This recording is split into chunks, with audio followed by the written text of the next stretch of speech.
A menagerie? Yes, a menagerie. Look at this dust we are walking on. These bones scattered on the ground. Bones? I exclaimed.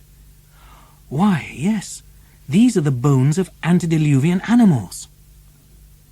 I fell on these primeval remains, composed of indestructible calcium phosphate, and unhesitatingly identified these gigantic bones, which looked like dried-up tree trunks. Here is the lower jaw of a mastodon, I said, and there is a femur, which can only have belonged to the biggest of all those monsters, the megatherium. Yet it certainly is a menagerie, for these bones can't have been brought here by a cataclysm. The animals they belong to have lived on the shores of this subterranean sea in the shade of these arborescent plants. Why, I can even see some whole skeletons, and yet... Yet what? Asked my uncle. I can't understand the presence of such huge quadrupeds in this granite cavern. Why? Because animal life existed on Earth only in the secondary period, when a sediment of soil had been deposited by the floodwaters and had taken the place of the incandescent rocks of the primitive period. Well, Axel, there is a very simple answer to your objection, and that is that this soil is alluvial. What? At this depth below the surface of the Earth? Why, yes, and there is a geological explanation of the fact. At a certain period, the Earth consisted only of an elastic crust, which moved alternatively upwards or downwards according to the laws of attraction and gravitation. Probably subsidences of the crust occurred, and some of the alluvial soil was carried to the bottom of the abysses which suddenly opened up. That must be it. But if antediluvian animals have lived in these subterranean regions, how do we know that some of those monsters are not still roaming about in these gloomy forests, or behind these steep rocks? As this idea occurred to me, I examined, not without a certain alarm, the various points of the horizon, but no living creature could be seen on those deserted shores. I was rather tired, so I went and sat down at the end of a promontory, at the foot of which the waves were breaking noisily. From there I could see the whole of the bay formed by an indentation of the coast. In its crook, a little harbour had been formed by the pyramidal rocks, where still waters slept, sheltered from the wind. A brig and 2 or 3 schooners could have anchored there with room to spare. I almost expected to see some ship emerge from it under full sail and take to the open sea with the southern breeze behind her. But this illusion rapidly faded. We were indeed the only living creatures in this subterranean world. When the wind dropped, a silence deeper than that of the desert fell over the arid rocks and weighed on the surface of the ocean. Then I tried to penetrate the mists in the distance, and to tear away the curtain which hung across the mysterious horizon. A whole succession of questions rose to my lips. Where did the sea end? Where did it lead? Could we ever hope to reach its opposite shores? My uncle, for his part, had no doubt that we could. As for myself, I was torn between hope and fear. After spending an hour in the contemplation of this wonderful sight, we returned by way of the beach to the grotto, and it was under the influence of the strangest thoughts that I fell into a deep sleep. The next day I awoke completely cured. I thought that a bathe would do me good, so I went and immersed myself for a few minutes in the waters of this Mediterranean Sea, a name which it certainly deserved more than any other sea. I came back with a good appetite for breakfast. Hans did the cooking. He had water and fire at his disposal, so that he was able to vary our usual diet somewhat. For dessert, he served us a few cups of coffee, and never did that beverage strike me as so delicious. "Now," said my uncle, "the tide is rising, and we must not miss the opportunity of studying this phenomenon." "Oh," I said, "so we must set sail, must we?" "All right, but what about a boat?" "It won't be a boat, my boy, but a good solid raft." "A raft?" I cried. "But a raft is just as impossible to build as a boat, and I don't see—" "You don't see, Axel, but if you listened, you might hear." "Hear?" "Yes. Hear some hammering, which would tell you that Hans is already at work. Building a raft? Yes. What? Has he already felled some trees? Oh, the trees were already down. Come along and you will see for yourself. After walking for a quarter of an hour, I caught sight of Hans at work on the other side of the promontory which formed the little natural harbour. A few more steps, and I was at his side. To my surprise, a half-finished raft was lying on the sand. It was made of beams of a special kind of wood, and the ground was literally strewn with planks, knees and frames of all sorts. There was enough material there to build a whole fleet of rafts. "Uncle," I said, "what wood is this?" "It's pine, fir and birch, all the various northern conifers, mineralized by the action of the seawater." "Really?" "It's what is known as Söderbrand, or fossil wood." "But then, like lignite, it must be as hard as stone and too heavy to float." "That happens sometimes. Some of these woods have become real anthracites, but others, like these we have here, are only partially fossilized so far.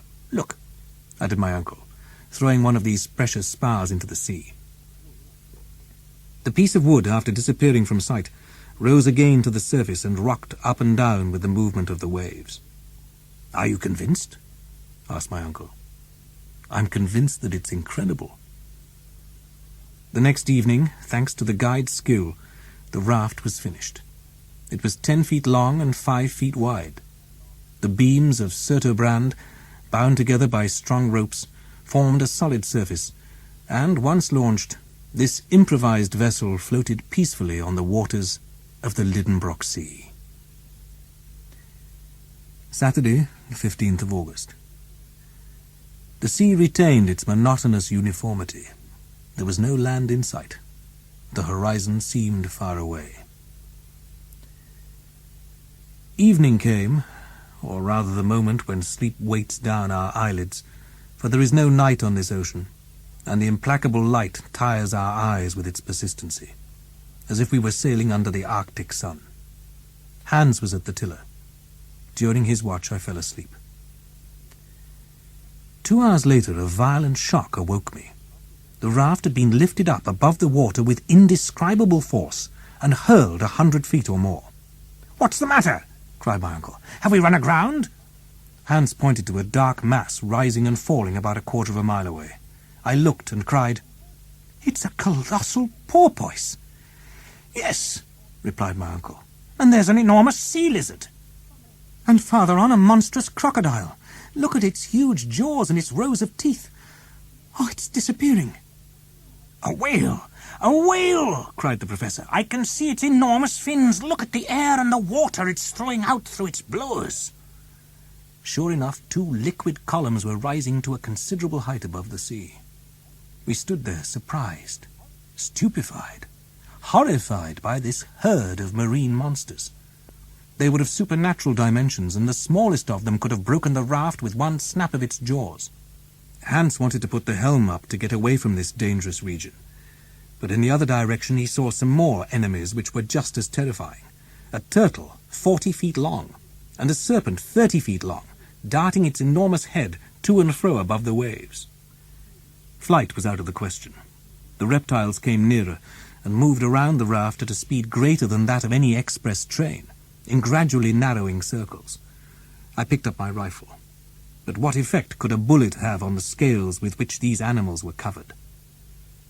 We were speechless with fright. They drew closer, the crocodile on one side, the serpent on the other. The rest of the herd had disappeared. I got ready to fire, but Hans motioned me to stop. The 2 monsters passed within 100 yards of the raft and hurled themselves on one another with a fury which prevented them from seeing us. The battle began 200 yards away. We could distinctly see the 2 monsters at grips with each other. But then it seemed to me that the other animals were coming and joining in the struggle. The porpoise, the whale, the lizard and the turtle. Every moment I caught a glimpse of one or other of them. I pointed them out to the Icelander, but he shook his head.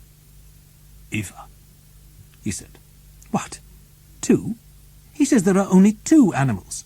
"He's right," cried my uncle, whose telescope had not left his eye. "He can't be." "Yes, he is.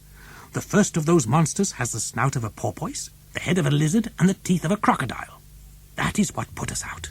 It's the most formidable of the antediluvian reptiles, the ichthyosaurus. And the other?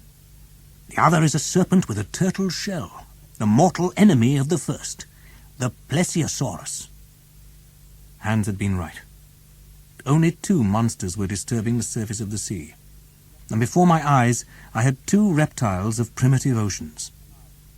I made out the bloodshot eye of the ichthyosaurus, as big as a man's head. Nature has endowed it with an extremely powerful optical apparatus capable of withstanding the pressure of the water in the depth at which it lives.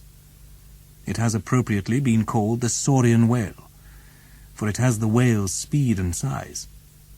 This one measured not less than 100 feet, and I could gauge its size when it raised its vertical tail fins above the waves.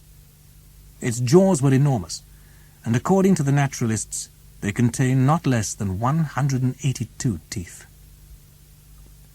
The plesiosaurus, a serpent with a cylindrical body and a short tail, had 4 flappers spread out like oars.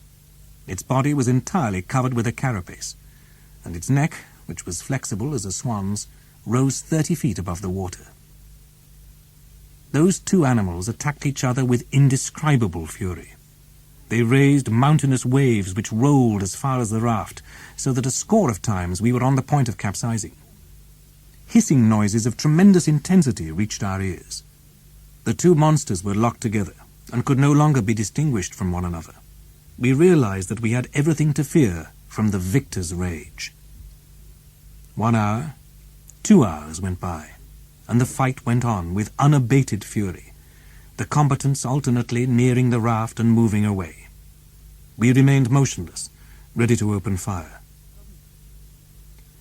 Suddenly, the ichthyosaurus and the plesiosaurus disappeared, creating a positive whirlpool in the water. Several minutes passed. Was the fight going to end in the depths of the sea? All of a sudden, an enormous head shot out of the water, the head of the plesiosaurus. The monster was mortally wounded.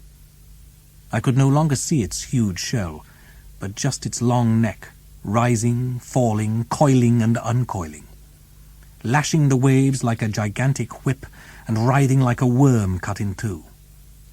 The water spurted all around and almost blinded us. But soon the reptile's death agony drew to an end. Its movements grew less violent, its contortions became feebler, and the long serpentine form stretched out in an inert mass on the calm waves. As for the ichthyosaurus, has it returned to its submarine cave? Or will it reappear on the surface of the sea? "Let us land," said the professor. We had followed the shores of the Lidenbrock Sea for a mile when the ground suddenly changed in appearance. It looked as if it had been shaken and convulsed by a violent upheaval of the lower strata. In a good many places, hollows or hillocks bore witness to a massive dislocation of the rock. We were advancing with difficulty over these granite fragments, mingled with flint, quartz, and alluvial deposits, when we were suddenly confronted with a field, or rather a plain, covered with bones. It looked like a huge cemetery, containing the remains of 20 centuries of mankind. Great mounds of bones were piled up in row after row, stretching away to the horizon, where they disappeared into the mist. There, within perhaps 3 square miles, was accumulated the entire history of animal life, a history scarcely sketched out in the 2 recent strata of the inhabited world. A burning curiosity impelled us forward. Our feet noisily cracked and crushed fossils and bones of prehistoric animals whose rare and interesting remains are a subject of contention between the museums of our great cities. 1,000 Cuvier, working all their lives, could not have constructed all the skeletons which lay in that magnificent ossuary. I was stupefied. My uncle had raised his long arms towards the thick vault which served us as a sky. His gaping mouth, his eyes flashing behind his spectacles, his head nodding up and down, and indeed his whole attitude, denoted utter astonishment. He was faced with a priceless collection of Lepthotheria, Mericotheria, Lophiodia, Anoplotheria, Megatheria, mastodons, protopitheci, pterodactyls, and other antediluvian monsters, all heaped up there for his personal satisfaction. Imagine a fanatical bibliomaniac suddenly transported into the middle of the famous Library of Alexandria, which Omar burnt and which had suddenly been miraculously resurrected from its ashes. That was what my uncle was like. But he displayed amazement of a very different sort a little later, when, running through all this organic dust, he seized a bare skull and cried out in a voice trembling with excitement, "Axel! Axel! A human head!" "A human head, uncle?" I replied, no less astonished. "Yes, my boy. Oh, Mr. Milne Edwards! Oh, Monsieur de Quatrefages! If only you could be standing where I, Otto Lidenbrock, am standing now." For another half hour we walked over these layers of bones, impelled by our burning curiosity. What other marvels did this cavern contain? What new treasures might we discover to offer up to science? My eyes were prepared to be surprised, my imagination to be astonished. Although I was certain that we were treading ground on which we had not set foot before, I kept noticing groups of rocks whose shape reminded me of those at Port Gräuben. This, of course, seemed to confirm the indication given by the compass that we had involuntarily returned to the north coast of the Lidenbrock Sea. Occasionally there seemed to be no doubt of it. Hundreds of brooks and waterfalls were tumbling from the projections of the rocks. I thought I recognized the lair of Surtobrand, our faithful Hansbach, and the grotto in which I had returned to life and consciousness. Then, a few paces farther on, the arrangement of the cliffs, the appearance of a stream, or the surprising outline of a rock, plunged me back into doubt. I told my uncle about my bewilderment. Like myself, he was undecided. He could not find his bearings in this uniform panorama. "Clearly," I said to him, "we haven't landed at our point of departure, but the storm has carried us a little farther down, and if we follow the coast, we shall probably come to Port Gräuben." "In that case," said my uncle, "it's no use our continuing with our exploration, and the best thing to do would be to return to the raft. But are you sure you're right, Axel?" "It's hard to be sure, uncle, because all these rocks are so much alike. But I think I can recognize the promontory at the foot of which Hans built the raft. We must be near the little port, if indeed this isn't it," I added, examining a creek which I thought looked familiar. "No, Axel. We should at least find our own traces, and I can see nothing." "But I can," I cried, rushing towards an object which was shining on the sand. "What?" "This," I replied, and I showed my uncle a rusty dagger which I had just picked up. "Well, well," he said. "So you had this weapon with you?" "I hadn't, but you—" "Not to my knowledge," said the professor. "I have never had this object in my possession." "Well, that's very strange." "No, Axel, it's perfectly simple. The Icelanders often carry weapons of this kind. This belongs to Hans, and he must have dropped it." I shook my head. Hans had never had that dagger with him. "Did it belong to some antediluvian warrior, then?" I cried. "To a living man? A contemporary of that gigantic shepherd? But no, this isn't a weapon of the Stone Age or even of the Iron Age. This blade is steel." My uncle cut short this new train of thought and said in his coldest voice, "Calm down, Axel, and think. This dagger is a 16th century weapon, a real poniard, such as gentlemen carried in their belts to give the coup de grace. It belongs neither to you, nor to me, nor to our guide, nor even to the human beings who may inhabit the bowels of the earth." "You mean to say—" "Look, it didn't get twisted like that by plunging into people's throats. Its blade is covered with a layer of rust that is more than a day, a year, or even 100 years old." The professor was getting excited as usual, as he allowed his imagination to run away with him. "Axel," he went on, "we are on the way to a great discovery. This blade has remained on the sand here for 100 to 300 years, and has been blunted on the rocks bordering this subterranean sea." "But it didn't get here by itself," I cried. "It didn't twist itself out of shape. Somebody has been here before us." "Yes, a man. And that man?" "That man has carved his name somewhere with this dagger. He wanted to indicate the way to the center of the earth once more. Let us look around." Tremendously excited, we skirted the high cliff, peering into every fissure which might lead into a gallery. Presently we reached a place where the beach narrowed. The sea almost came up to the foot of the cliffs, leaving a passage no wider than a couple of yards. Between two projecting rocks we caught sight of the entrance to a dark tunnel. There, on a slab of granite, appeared two mysterious letters half eaten away by time, the two initials of the bold, adventurous traveller. "A.S.," cried my uncle. "Arn Saknussemm. Arn Saknussemm again." Since the beginning of our journey, I had had so many surprises that I might be forgiven for thinking myself immune to astonishment and incapable of amazement. Yet at the sight of those two letters, carved there 300 years before, I stood in utter stupefaction. Not only was the signature of the learned alchemist legible on the rock, but I held in my hand the dagger which had traced it. Without showing the most appalling bad faith, I could no longer doubt the existence of the traveller and the reality of his journey. While these thoughts were whirling about in my head, Professor Lidenbrock was indulging in a somewhat rhapsodical panegyric on Arn Saknussemm. "Marvellous genius!" he cried. "You have neglected nothing which might open up to other mortals a road through the crust of the earth. And even now, after 3 centuries, your fellow humans can follow your footsteps through these subterranean passages. You have made it possible for other eyes besides your own to contemplate these wonders.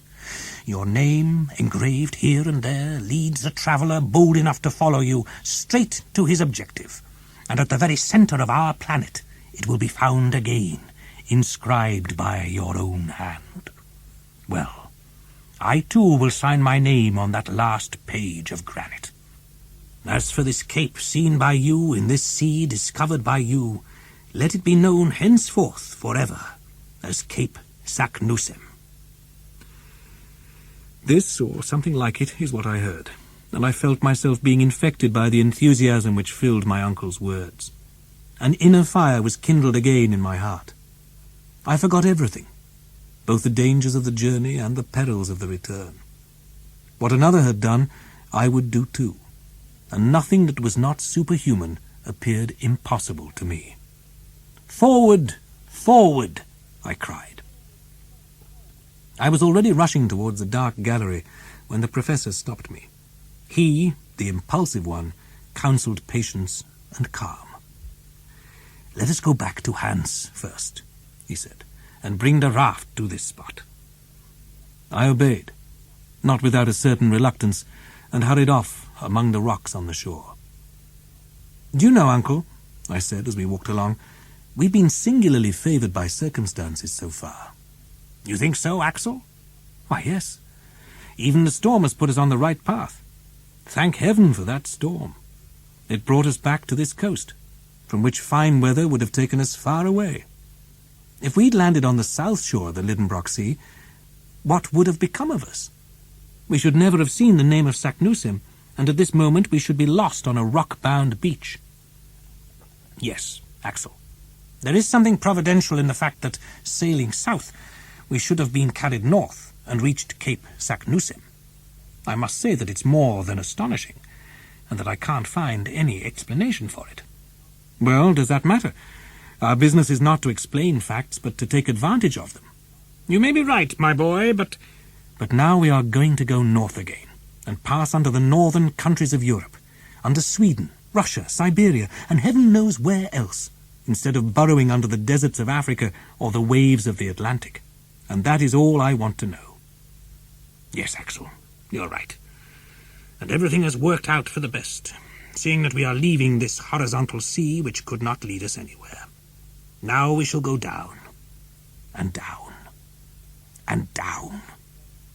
Do you realize that we're less than 4,000 miles from the center now?" "Is that all?" I cried. "Why, that's nothing. Let's be on our way." This crazy conversation was still going on when we rejoined the guide. Everything was ready for an immediate start. There was not a single package that had not been put on board. We took our places on the raft, the sail was hoisted, and Hans set his course along the coast for Cape Saknussemm. The wind was unfavourable for a craft that could not hug the shore, so in many places we were obliged to push ourselves along with our iron-shod sticks. Often the rocks, which were just below the surface of the water, forced us to make fairly long detours.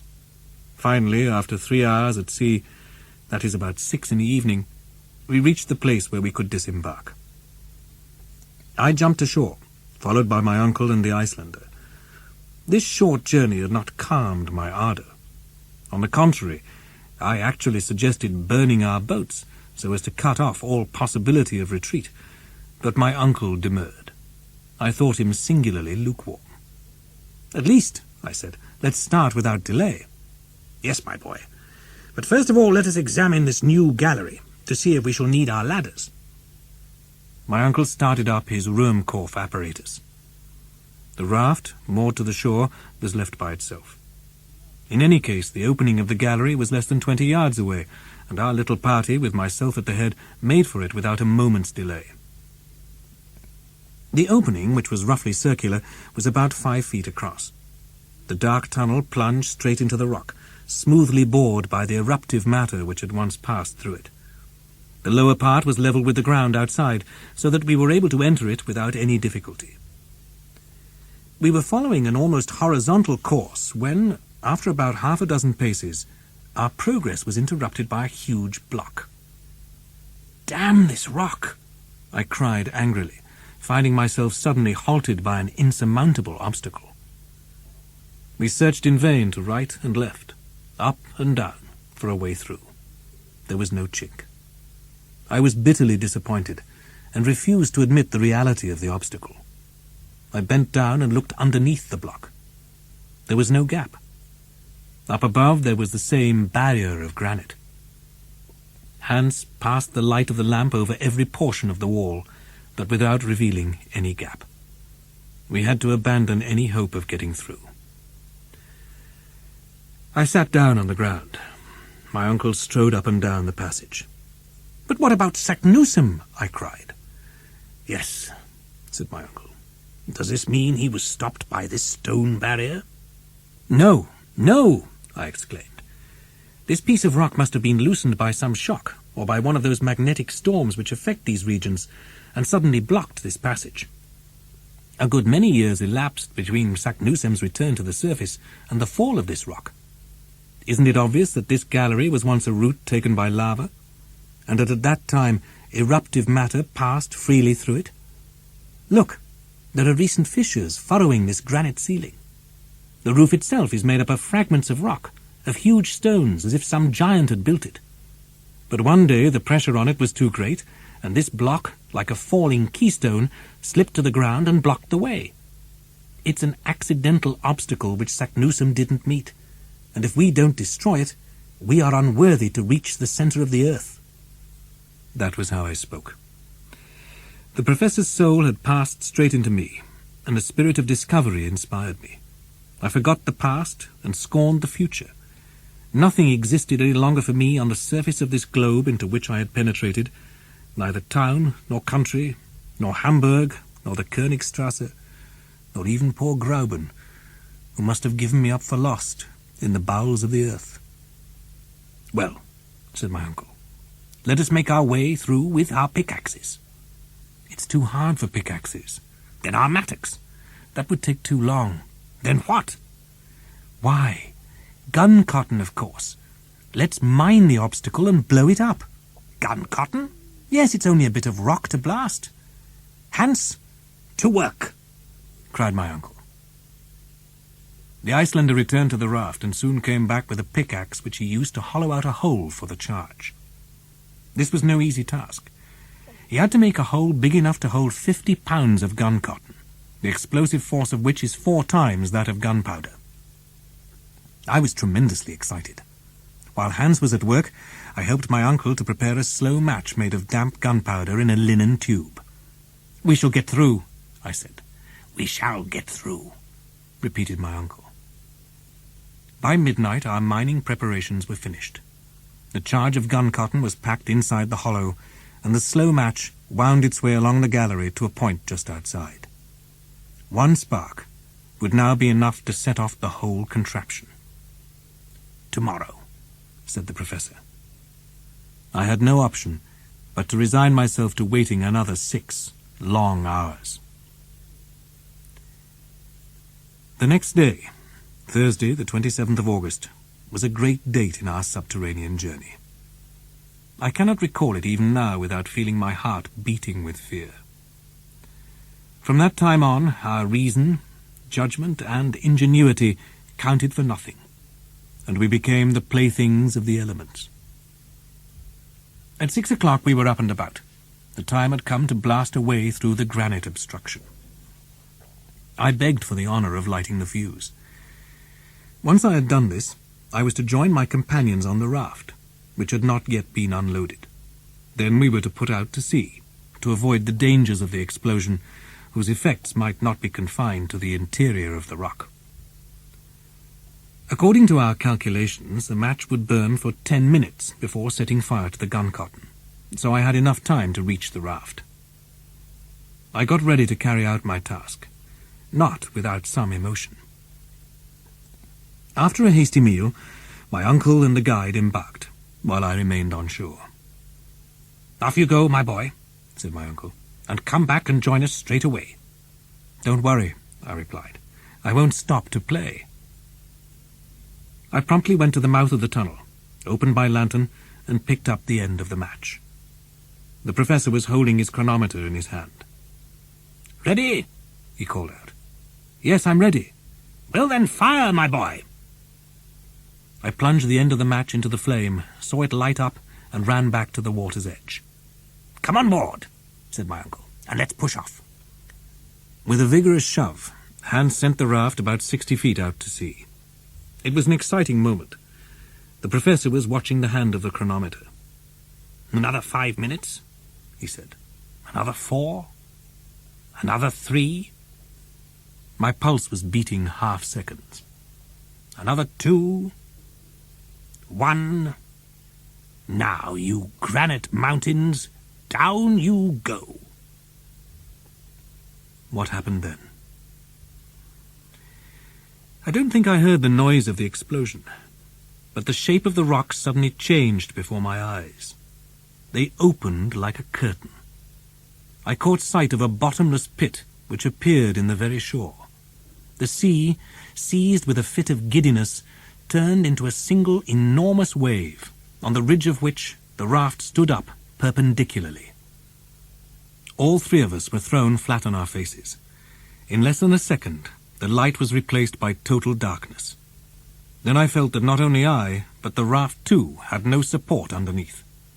I thought it was sinking, but this was not the case. I wanted to speak to my uncle, but the roar of the water would have prevented him from hearing me. In spite of the darkness, noise, surprise, and terror, I realized what had happened. On the other side of the rock which had just blown up, there was an abyss. The explosion had caused a sort of earthquake in this much fissured rock. The abyss had opened up, and the sea, turning into a torrent, was pouring into it and carrying us with it. I gave myself up for lost. An hour went by. 2 hours, perhaps, I cannot tell. We closed up and held each other's hands to save ourselves from being thrown off the raft. Violent shocks occurred whenever it struck the wall, but this did not happen often, from which I concluded that the gallery was widening considerably. This was undoubtedly the way Saknussemm had come, but instead of following by ourselves, we had, by our imprudence, brought a whole sea along with us. These ideas, of course, occurred to me in a vague and obscure form. I had difficulty in putting them together during that dizzy rush which seemed like a vertical descent. Judging by the air which was whipping my face, we were moving faster than the fastest of express trains. It was impossible to light a torch under these conditions, and our last electric apparatus had been broken by the explosion. I was therefore extremely surprised to see a bright light suddenly appear near me. It lit up Hans' calm face. The skilful guide had succeeded in lighting the lantern, and although its flame flickered so much that it nearly went out, it nonetheless shed a little light in the terrifying blackness. I had been right in thinking that the gallery was a wide one. The dim light did not enable us to see both sides at once. The water was falling at an angle steeper than that of the swiftest rapids in America. Its surface looked as if it were composed of a sheaf of liquid arrows shot with incredible force. I cannot think of a better comparison to convey the impression it made on me. The raft was occasionally caught by an eddy and spun round as it sped along. When it went near the walls of the gallery, I threw the light of the lantern on them, and I obtained some idea of our speed by seeing the way in which the projections of rock appeared as continuous ribbons, so that we seemed to be confined within a network of moving lines. I estimated that we must be travelling at something like 80 miles an hour.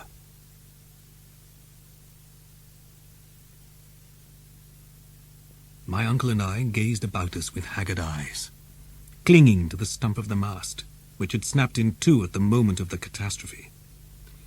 We kept our backs to the rush of air to avoid being suffocated by the speed of a movement which no human power could check. Meanwhile the hours went by.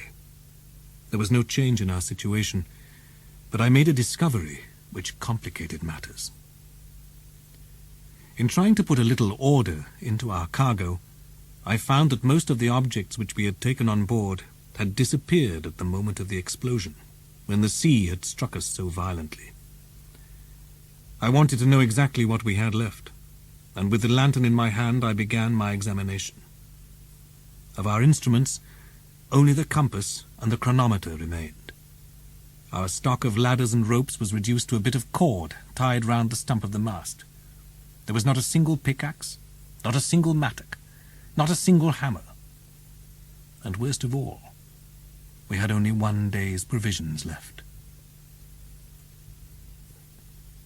I searched every crack and cranny in the raft. The tiniest corners formed by the beams and the joints of the planks. There was nothing. Our provisions consisted of nothing more than a piece of salt meat and a few biscuits. I stared stupidly at this minute stock, unwilling to understand. Yet what danger was I worrying about? Even if we had enough provisions for months or years, how could we get out of the abysses into which this irresistible torrent was sweeping us? Why should we be afraid of hunger when death was already threatening us in so many other forms? Would we have enough time to die of starvation? Yet by an inexplicable freak of the imagination I forgot the immediate peril to contemplate the dangers of the future, which appeared to me in all their horror. Besides, perhaps we might be able to escape from the fury of the torrent and return to the surface of the earth. How? I didn't know. By what route? What did it matter? One chance in 1,000 was still a chance, whereas death from starvation would leave us no hope at all. The thought occurred to me to tell my uncle everything, to show him the terrible straits to which we were reduced, to calculate exactly how much longer we had to live. But I had the courage to remain silent. I wanted to leave him cool and self-possessed. At that moment, the light of the lantern grew fainter, and then went out. The wick had burnt away, and we were plunged back into total darkness, which we had no hope of being able to dissipate. We still had a torch left, but we could not have kept it alight. So, like a child, I closed my eyes so as not to see all that darkness. After a fairly long interval, our speed increased, as I noticed from the wind in my face. The descent became steeper, and I really believed that we were no longer gliding, but falling. I had the impression of an almost vertical drop. My uncle and Hans held me firmly by the arms. Suddenly, after a lapse of time I could not measure, I felt a shock. The raft had not collided with a solid object, but its fall had suddenly been arrested. A waterspout, a huge liquid column, struck its surface, and I felt as if I was suffocating, drowning. However, this sudden inundation did not last. A few seconds later I found myself gulping in fresh air again. My uncle and Hans were gripping my arms hard enough to break them, and the raft was still carrying all three of us.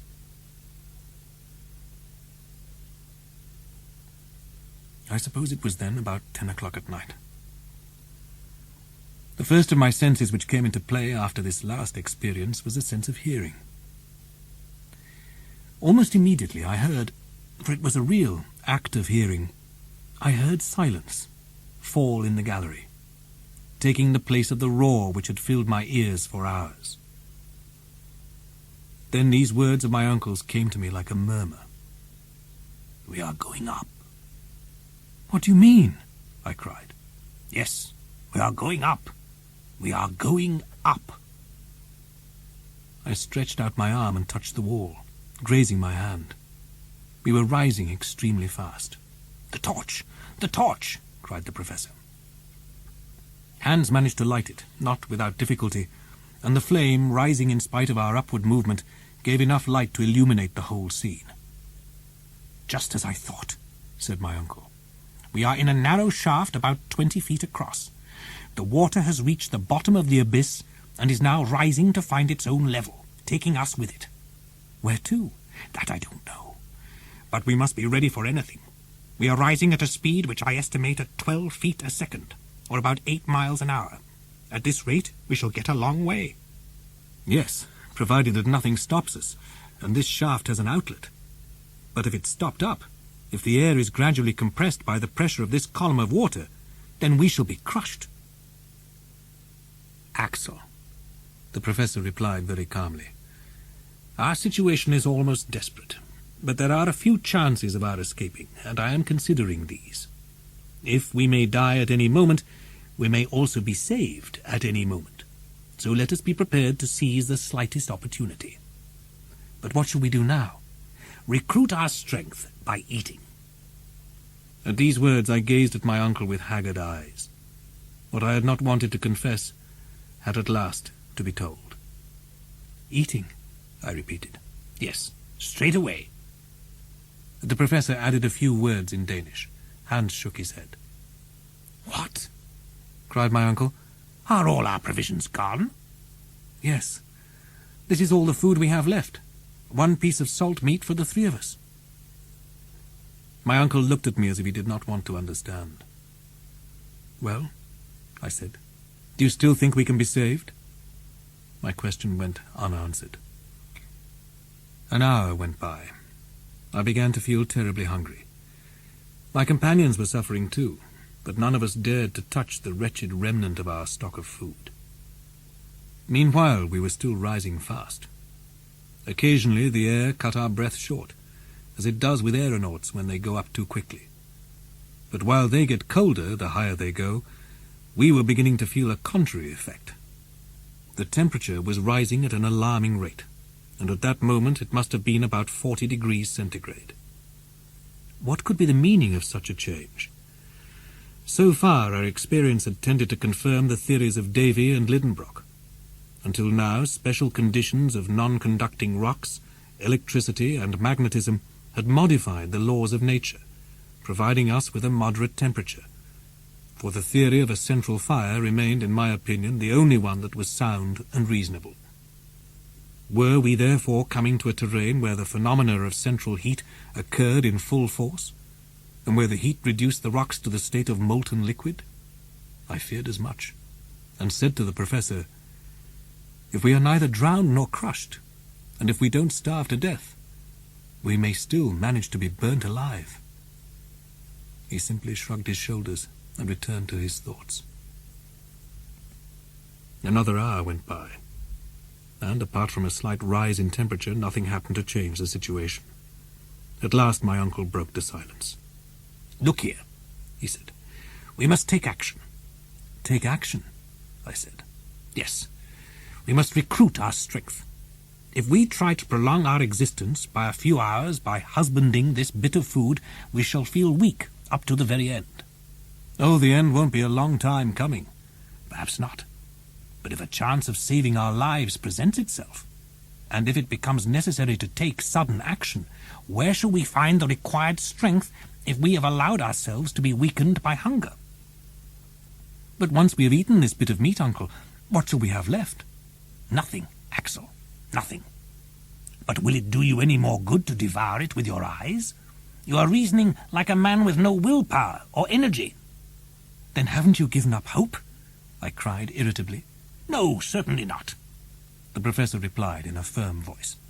What? You still think there's a chance of escape? Yes, I do. As long as his heart goes on beating, I can't admit that any creature endowed with willpower should ever despair. What splendid words. The man who could utter them in such circumstances was certainly of no common stamp. Then what do you suggest we do? Eat the food that is left down to the last crumb, and restore our failing strength. This may be our last meal, but at any rate we shall have become men again, instead of exhausted weaklings.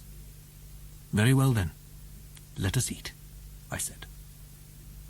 My uncle took the piece of meat and the few biscuits which had escaped destruction, divided them into 3 equal portions, and handed them out. This made about 1 pound of food for each of us. The professor ate his ration greedily, with a sort of feverish excitement. I ate without pleasure, in spite of my hunger, and almost with distaste, while Hans ate quietly and slowly, silently chewing small mouthfuls and relishing them with the calm of a man whom anxiety about the future could never worry. By searching diligently, he had found a flask half full of gin. He offered it to us, and it succeeded in reviving my spirits slightly. "Voortreffelijk," said Hans, taking his turn with the flask. "Excellent," repeated my uncle. A little hope had returned to me, but our last meal was just over. It was 5 in the morning. Man is so constituted that his health is a purely negative state. Once his hunger is satisfied, it's difficult for him to imagine the horrors of starvation. Without feeling them, he cannot understand them. Consequently, after a long fast, a few mouthfuls of meat and biscuits banished the memory of our past privations. However, when the meal was over, each of us abandoned himself to his reflections. What were those of Hans, I wondered, that man of the far west, endowed with the fatalistic resignation of the East? For my part, my thoughts were all memories, and these took me up to the surface of the globe, which I ought never to have left. The house in the Königstrasse, poor Grauben, and dear old Martha passed like visions before my eyes, and in the dismal rumblings which sounded through the rock, I imagined I could hear the noise of the cities of the earth. As for my uncle, who never forgot his work, he was carefully examining the nature of the terrain, torch in hand, trying to discover where he was from observation of the strata. This calculation, or rather this estimate, could only be a rough approximation. But a scientist is always a scientist, as long as he retains his composure, and Professor Lidenbrock certainly possessed this quality to an extraordinary degree. I heard him murmuring geological terms which I understood, and in spite of myself I began to take an interest in this final piece of research. "Eruptive granite," he said. "We are still in the primitive period. But we are going up. We are going up. Who knows?" He had still not abandoned hope. With his hand he was feeling the perpendicular wall, and a few moments later he went on. "This is nice. And this is mica schist. Good. Soon we shall come to the terrain of the transition period. And then—" What did the professor mean? Could he measure the thickness of the earth's crust above us? Had he some means of making this calculation? No. He no longer had the manometer, and no calculation could take its place. Meanwhile, the temperature was rising fast, and I felt bathed in a burning atmosphere like the heat given off by the furnace in the foundry when the molten metal is being poured into the molds. Gradually, Hans, my uncle, and I were obliged to take off our jackets and waistcoats, as the lightest covering became a source of discomfort, not to say pain. "Are we going up towards a furnace?" I cried, at a moment when the temperature rose steeply. "No," replied my uncle. "that's impossible. Impossible." "All the same," I said, feeling the side of the shaft, "this wall is burning hot." Just as I said this, my hand touched the water, and I hurriedly withdrew it. "The water is boiling!" I cried. This time the professor's only answer was an angry gesture. Then an invincible terror took hold of me, and would not be shaken off. I felt that a catastrophe was approaching, such as even the liveliest imagination could never have conceived. An idea, vague and uncertain at first, became a conviction in my mind. I thrust it away, but it stubbornly returned. I did not dare to put it into words, but a few involuntary observations confirmed me in my opinion. In the flickering light of the torch, I noticed some convulsive movements in the layers of granite. A phenomenon was obviously going to take place in which electricity would play some part. And then there was this unbearable heat, this boiling water. I decided to consult the compass. It had gone mad. Yes, the compass had gone mad. The needle was swinging jerkily from one pole to the other, indicating every point of the compass in turn and spinning around as if it were giddy. I was well aware that according to generally accepted theories, the mineral crust of the globe is never in a state of complete rest. The changes produced by the decomposition of its constituent matter, the agitation caused by great liquid currents, and the action of magnetic forces all tend to disturb it, even though the creatures living on the surface may imagine that all is quiet down below. This phenomenon by itself would therefore not have alarmed me, or at least it would not have suggested to my mind the dreadful suspicion which occurred to it. But there were other facts, other circumstances of a special kind which I could no longer ignore. Loud explosions could be heard with increasing frequency. I could only compare them with the noise which would be made by a great number of wagons driven at full speed along a cobbled street. Before long this noise had become a continuous roll of thunder. Then the maddened compass, shaken by the electric phenomena, confirmed me in my opinion. The mineral crust was threatening to burst, the granite masses to join up, the fissure to close, and the void to be filled, while we poor atoms would be crushed in this formidable embrace. "Uncle! Uncle!" I cried. "We are done for!"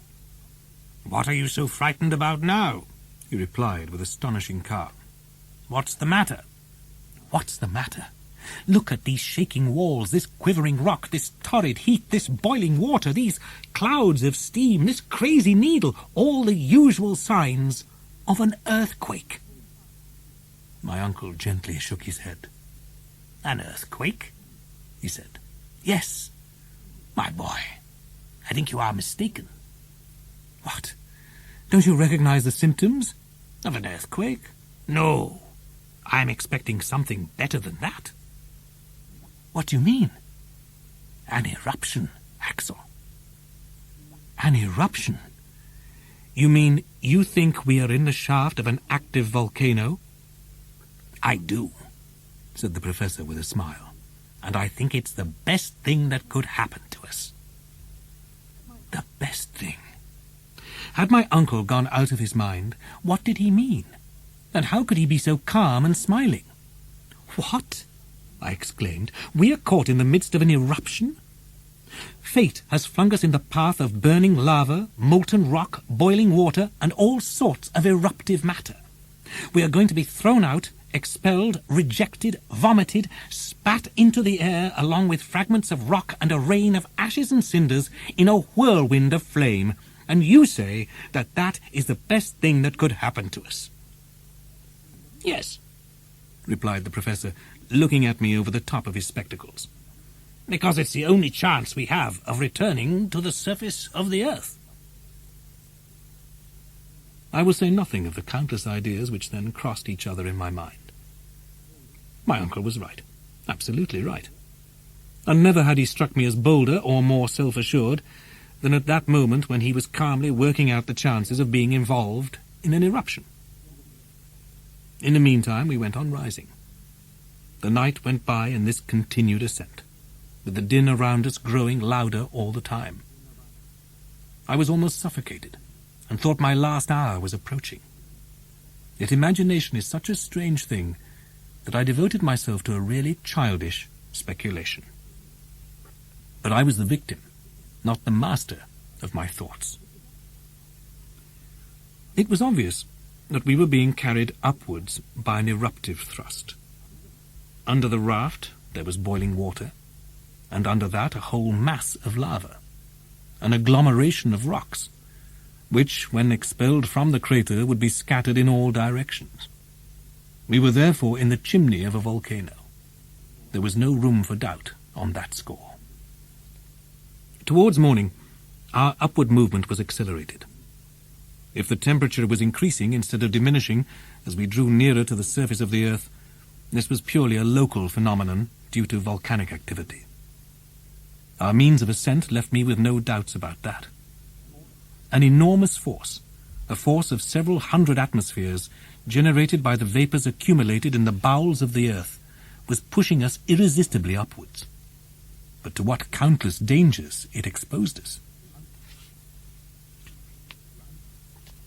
Soon lurid lights began to appear in the vertical gallery, which was growing wider. On both right and left I noticed deep corridors like huge tunnels, from which thick clouds of vapour were pouring, while crackling tongues of flame were licking their walls. "Look, look, Uncle!" I cried. "Those are just sulphurous flames. Nothing could be more natural in an eruption. But what if they envelop us?" "They won't envelop us." "But what if we are suffocated?" "We shan't be suffocated. The shaft is getting wider, and if necessary we'll leave the raft and take shelter in some crevice." "And what about the rising water?" "There's no water left, Axel, but a sort of lava paste which is carrying us up with it to the mouth of the crater." The liquid column had indeed disappeared, giving place to fairly solid, though boiling, eruptive matter. The temperature was becoming unbearable, and if we had had a thermometer, it would have registered over 70 degrees centigrade. I was bathed in sweat. If we had not been rising so fast, we should undoubtedly have been suffocated. However, the professor did not put into practice his idea of abandoning the raft, and it was just as well. However roughly joined together they were, those few beams provided us with a solid surface and a firm support which we could not have found anywhere else. About 8 in the morning a fresh incident occurred for the first time. "What is it?" I asked, shaken by this sudden stoppage. "A halt," replied my uncle. "Has the eruption stopped?" I cried. "Ah," said my uncle, gritting his teeth. "You are afraid it has, aren't you, my boy? But don't worry. This lull is only temporary. It has already lasted 5 minutes, and before long we shall be resuming our journey towards the mouth of the crater." While he was speaking, the professor kept his eye on his chronometer, and once again he was to be proved right. Soon the raft started moving again, and rose swiftly but jerkily for about 2 minutes. Then it stopped once more. "Good," said my uncle, noting the time. 10 minutes from now it will start again." 10 minutes? Yes. This is a volcano with an intermittent eruption. It lets us draw breath every now and then at the same time as itself. This was perfectly true. At the given moment we were shot upwards again at tremendous speed, and we had to cling to the beams to avoid being flung off the raft. Then the thrust stopped. I have since thought about this strange phenomenon without being able to find a satisfactory explanation of it. All the same, it seems clear to me that we were not in the main shaft of the volcano, but in a lateral gallery, where a sort of recoil effect was produced. How many times this happened, I cannot say. All I know is that at each fresh impulse we were sent upwards with increased force, as if we were on an actual projectile. During the short halts we were nearly suffocated, and while we were moving the burning air took my breath away. I thought for a moment of the bliss of suddenly finding myself in the polar regions at a temperature of 30 degrees below zero. My excited imagination pictured the snowy plains of the Arctic countries, and I longed for the moment when I should be able to roll on the icy carpet of the pole. Little by little, in fact, my brain, weakened by so many repeated shocks, was giving way. But for Hans's arms, my skull would have been broken more than once against the granite wall. I have therefore no clear recollection of what happened during the following hours, but just a vague impression of continuous explosions, shifting rocks, and a spinning movement in which our raft was whirled around. It rocked about on waves of lava in the midst of a rain of ashes. Roaring flames enveloped it. A hurricane, which seemed as if it came from a huge pair of bellows, was keeping up the subterranean fires. For the last time I caught a glimpse of Hans's face in the light of the flames, and after that the only feeling I had was the terror of a condemned man tied to the mouth of a cannon, just as the shot is fired, and his limbs are scattered to the winds. When I opened my eyes again, I felt the guide's strong hand holding my belt. With his other hand he was supporting my uncle. I was not seriously injured, but simply bruised all over. I found myself lying on a mountain slope, only a few feet from an abyss into which I would have fallen at the slightest movement.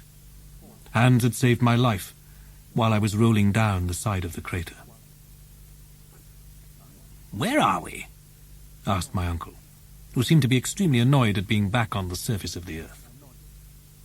The guide shrugged his shoulders to express complete ignorance. "In Iceland," I said. "Nay," retorted Hans. "What? Not in Iceland?" cried the professor. "Hans must be wrong," I said, sitting up. After the countless surprises of our journey, one more had been reserved for us. I expected to see a cone covered with perpetual snow, in the midst of the barren deserts of the north, under the pale rays of the polar sky, and beyond the highest latitudes. But contrary to all these expectations, my uncle, the Icelander, and I were lying halfway down a mountain, baked by the rays of a scorching sun. I could not believe my eyes, but the absolute roasting to which my body was being subjected left no room for doubt. We had come out of the crater half naked, and the radiant orb, from which we had demanded nothing for 2 months, was lavishing a fierce light on us. When my eyes had grown accustomed to this brilliance with which they had become unfamiliar, I used them to rectify the errors of my imagination. I wanted to be at Spitzbergen at the very least, and I was in no mood to accept anything else. The professor was the first to speak up, saying, "It certainly doesn't look like Iceland." "What about Jan Mayen's land?" I asked. "It doesn't look like that either, my boy. This isn't a northern volcano with granite slopes and a skull-cap of snow. All the same, look, Axel, look." Above our heads, not more than 500 feet up, there was a volcano, through which, every quarter of an hour, with a loud explosion, there emerged a tall column of flame, mingled with pumice stones, ashes, and lava. I could feel the convulsions of the mountain, which seemed to be breathing like a whale, and puffing out fire and air through its huge blowers. Below us, on a fairly steep slope, streams of eruptive matter stretched for a distance of 700 or 800 feet, giving the mountain a height of about 1,800 feet. Its base was hidden in a regular bower of green trees, among which I made out olives, figs, and vines laden with purple grapes. "Where are we? Where are we?" I kept asking in a murmur. Hans closed his eyes with indifference, while my uncle gazed uncomprehendingly. "Whatever this mountain may be," he said at last, "it's rather hot here. The explosions are still going on, and it would be a pity to come safely out of a volcano just to be hit on the head with a piece of rock. Let us go down, and then we shall know where we stand. Besides, I am dying of hunger and thirst." The sides of the volcano were extremely steep, We kept slipping into regular quagmires of ash, trying to avoid the streams of lava which wound down the mountain like fiery serpents. As we went down, I chattered away volubly, for my imagination was too full not to spill over in words. "We are in Asia," I cried, "on the Indian coast, in the Malay archipelago, in Oceania. We have gone across the globe and come out at the antipodes of Europe." "But what about the compass?" said my uncle. "Yes, of course, the compass," I said with a puzzled air. "According to the compass, we have been travelling north all the time." "Then was it lying?" "Lying? No. How could it?" "Then is this North Pole?" "The Pole? No, but—" There was a mystery here, and I did not know what to think. Meanwhile, we were getting nearer to that greenery which was such a treat for the eyes. I was tormented by hunger and thirst. Fortunately, after walking for 2 hours, we reached a lovely stretch of country, entirely covered with olive trees, pomegranate trees, and vines, which seemed to be common property. At any rate, in our state of destitution, we were in no mood to be over-scrupulous. What a joy it was to press that delicious fruit to our lips, and to bite off whole clusters of those purple grapes. Not far off, in the delightful grassy shade of the trees, I found a spring of fresh water, into which we joyfully plunged our faces and hands. While we were enjoying the delights of repose in this way, a child appeared between 2 clumps of olive trees. "Ah," I cried, "a native of this happy land." He was a poor boy, wretchedly clothed, rather sickly-looking, and apparently greatly alarmed by our appearance. Indeed, half naked, with unkempt hair and beards, we looked anything but prepossessing, and unless this was a country of robbers, we were likely to terrify the inhabitants. Just as the boy was about to take to his heels, Hans ran after him and brought him back to us, kicking and screaming. My uncle began by doing his best to reassure him, and asked him in German, "What is the name of this mountain, my boy?" The child made no reply. "Good," said my uncle. "We are not in Germany." He then put the same question in English. The child still did not answer. I was extremely puzzled. "Is the boy dumb?" cried the professor, who, very proud of his command of languages, repeated his question in French. The same silence. "Then let's try Italian," said my uncle, and he asked, "Dove noi siamo?" "Yes, where are we?" I repeated impatiently. The boy still made no reply. "Will you answer when you're spoken to?" cried my uncle, beginning to lose his temper and shaking the child by the ears. "Come si noma questa isola?" "Stromboli," replied the little shepherd boy, slipping out of Hans' grasp and running off to the plain through the olive trees.